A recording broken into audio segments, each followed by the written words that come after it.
Well, thank you so very much. You know, my treat is that Dexter came here with me. As you can imagine, I have many events on the weekends that I am at home.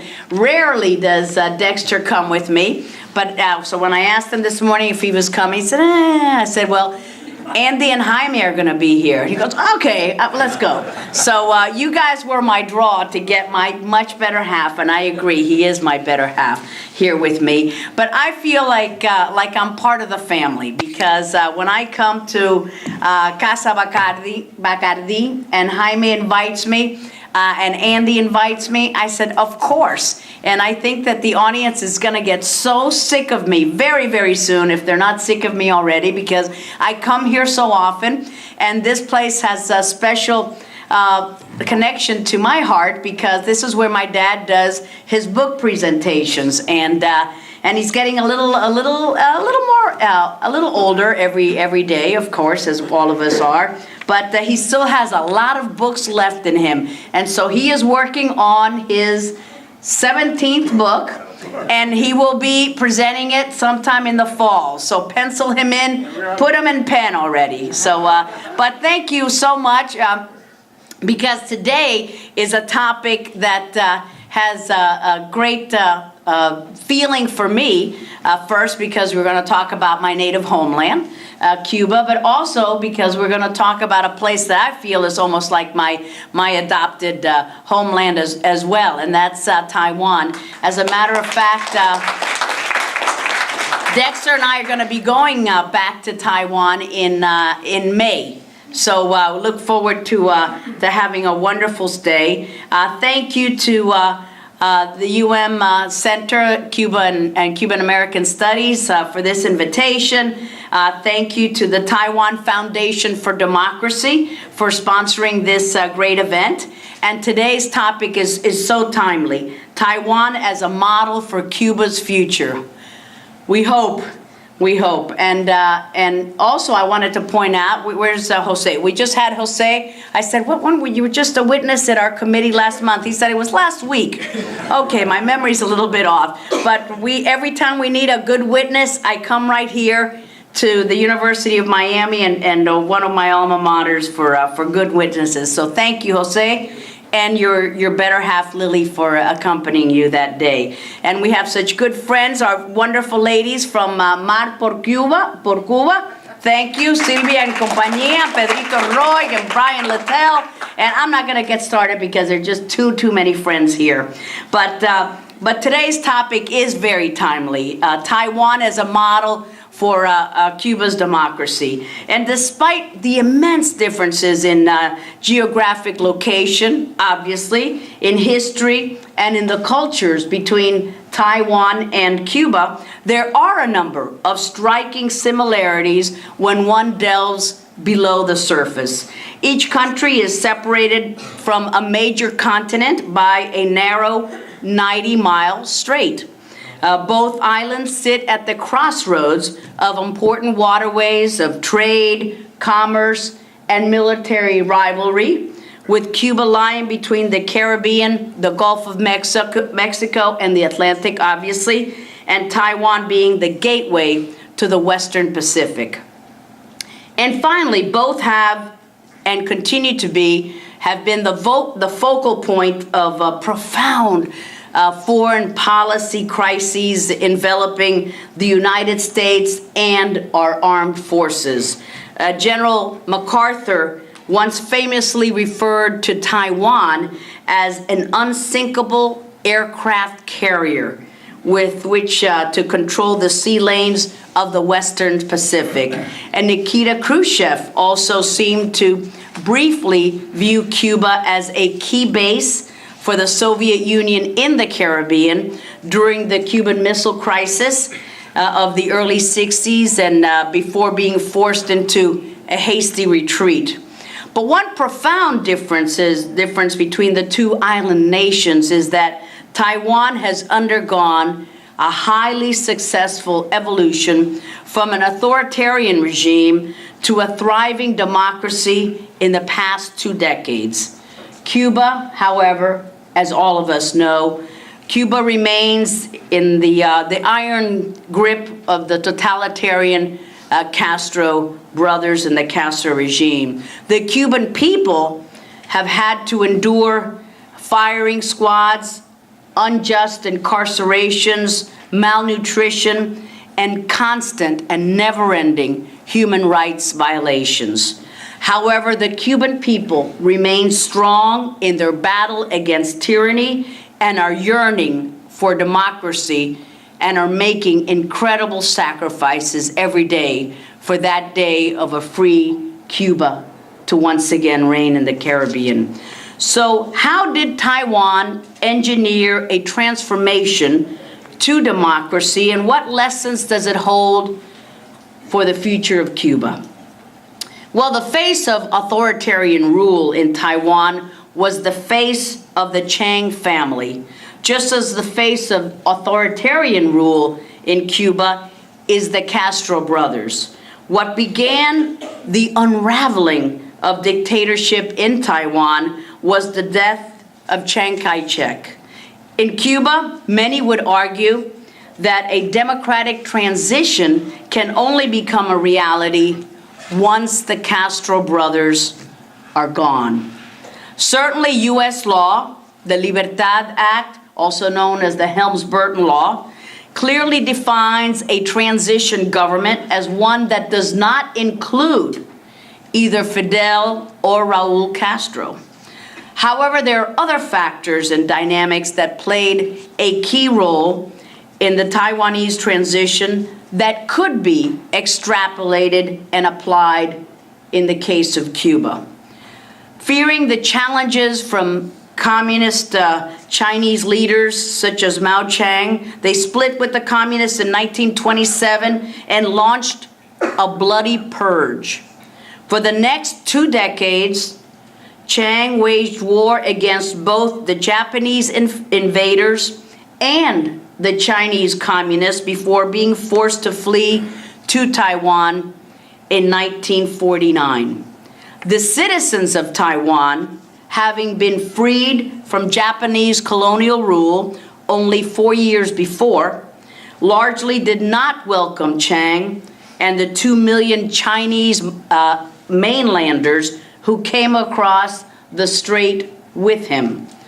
In February of 1947, an altercation between a KMT official and an elderly woman street vendor took place on the streets of Taipei. What happened? Days of rioting followed. The purge that followed became known as the White Terror, and it led to the deaths of over 30,000 Taiwanese. As a result of this February 28th incident and its aftermath, martial law was declared in 1948. It was to last almost 40 years until 1987. Castro's reign of terror in Cuba has lasted more than 5 decades. There have been periods when the regime's brutality has further intensified, testing the mettle of pro-democracy, I would call them heroes, and who are alive to this day, especially the women of Cuba, staging their strikes, often ignored by the mainstream media that happens to have a bureau in Havana, because they don't want to risk losing that bureau, so they will not report on these valiant leaders. But this has led to very important moments in recent years. The Cuban Black Spring served as a catalyst for a definitive action by the Cuban people against their oppressor. As Taiwan suffered during the White Terror, the Cuban people suffered through the Cuban Black Spring. In March of 2003, the Cuban regime imprisoned 75 political dissidents and sentenced them from between 6 to 28 years for protesting peacefully against the regime, for writing in favor of democracy speaking out in favor of freedom and calling for free, fair, and independent elections. Due to this terrible crackdown, the mothers, the sisters, the wives, the daughters of these brave 75 dissidents demonstrated in the streets of Havana, demanding freedom for their loved ones. This courageous group of women formed an organization that became known as Las Damas de Blanco, the ladies in white. And they're still there every day, especially on Sundays as they march peacefully through the streets of many towns in Cuba on their way to and from church. And the Cuban regime continues to beat them, to kick them, to imprison these brave women for their spirit and for their cause of freedom. And last year, one of the founders of this group, Laura Poyang, died at the hands of the regime. With blood on their hands, the Castro regime tried to silence the ladies in white as they mourned the loss of one of their leaders. But their confidence and their commitment to peace and justice and freedom and democracy for the Cuban people has not been derailed, not one bit.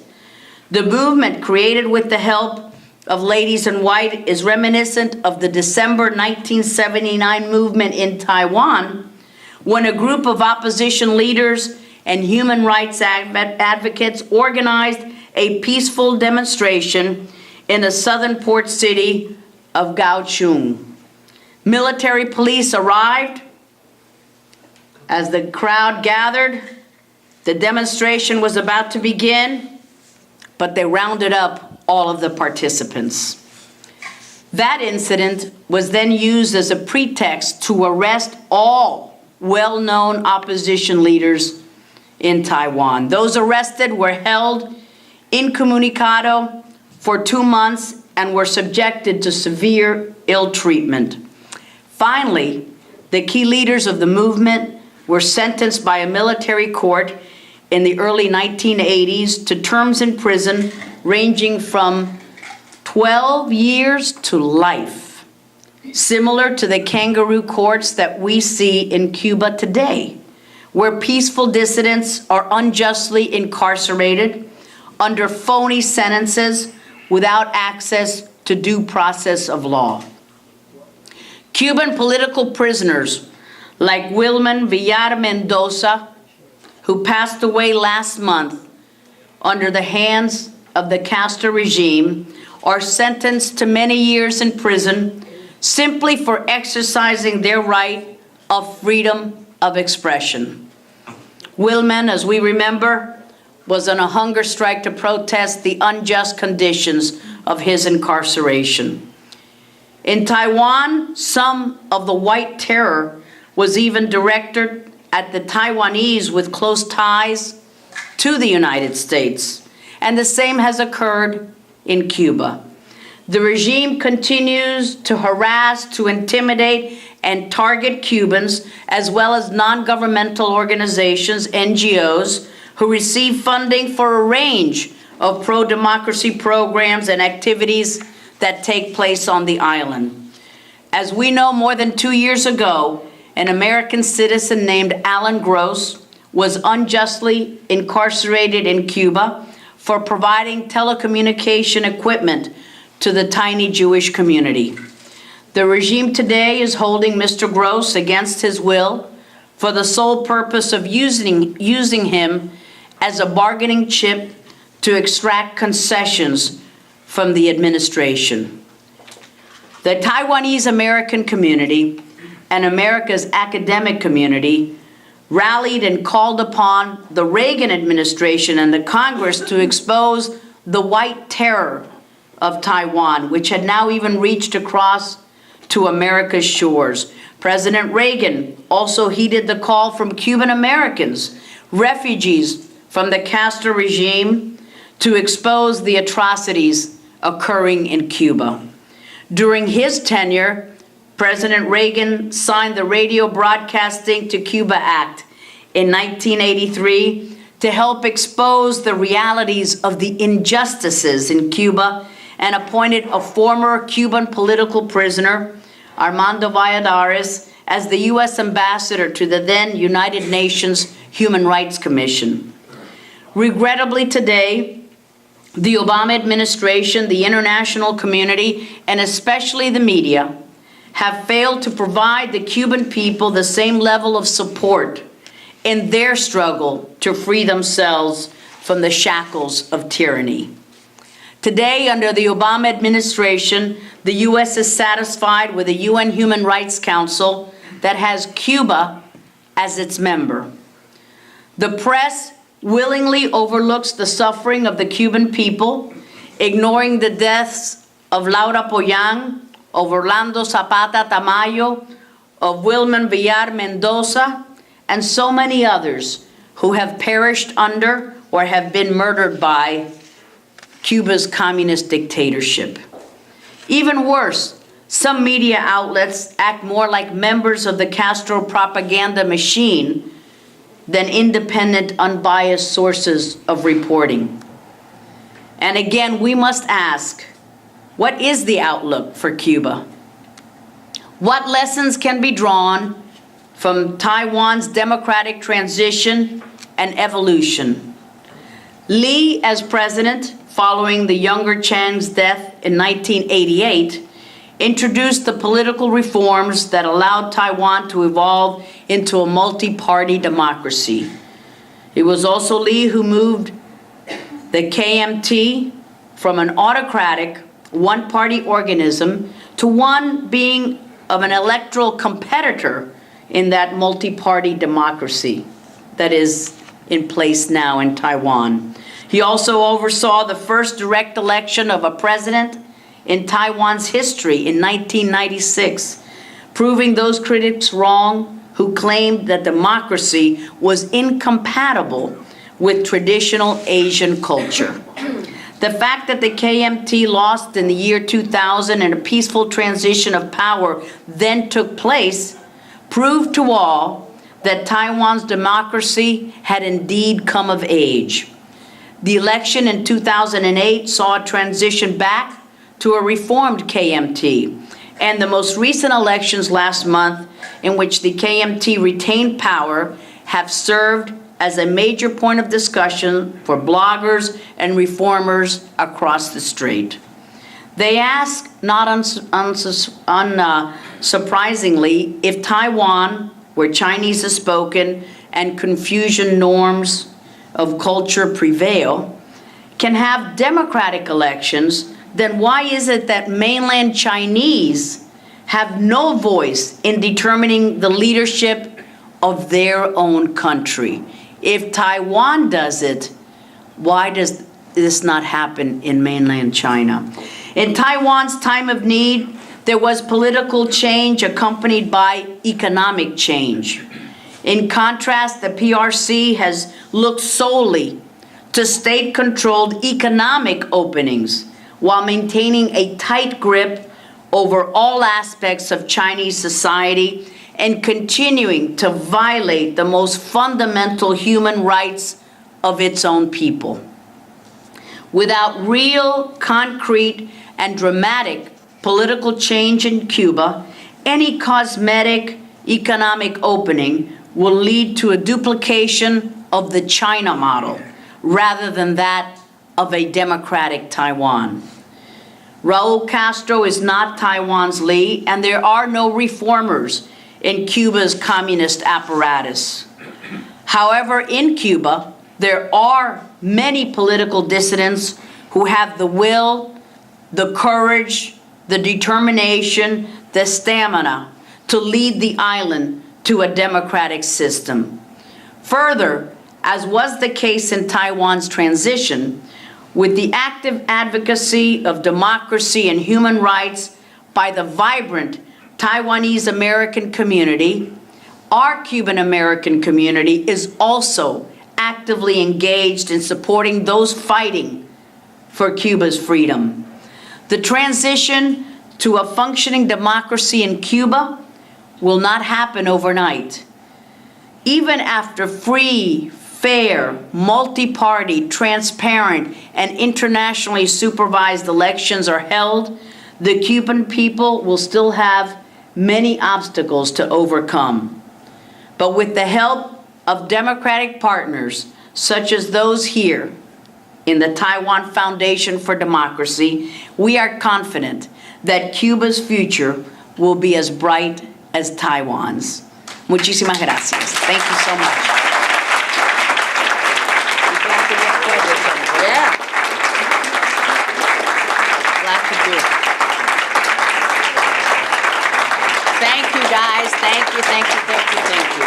I'm gonna leave that here. Be glad to take your questions.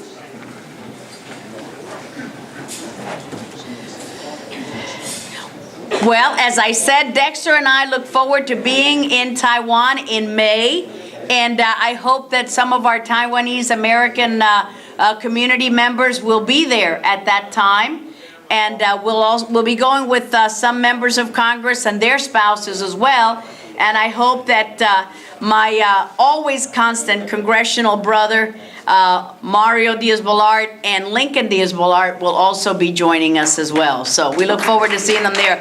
You have no better friends than the Diaz-Balart brothers and David Rivera as well. Taiwan knows that the Cuban-American delegation, led by Bob Menendez, Marco Rubio, Albiocides, Mario Diaz-Balart, David Rivera, and Ileana Ros-Lehtinen are Taiwan's best friends in the United States Congress. Thank you. Muchísimas gracias, Jaime. Muy agradecida. Thank you so much. Thank you, Ileana.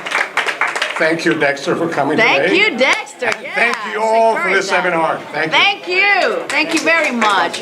What a